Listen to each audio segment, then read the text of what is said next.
guys! Ngayon, gagawa kami ng Oreo. 3 lang ba?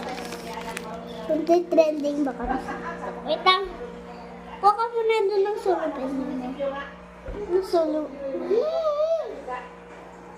Yun yung red. Yung plastic. Yung plastic. Kunin mo. Then yun yung itapon natin dito.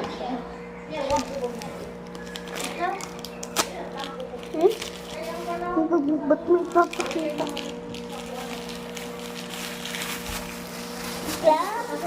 Wait lang, wag mo na ilagay!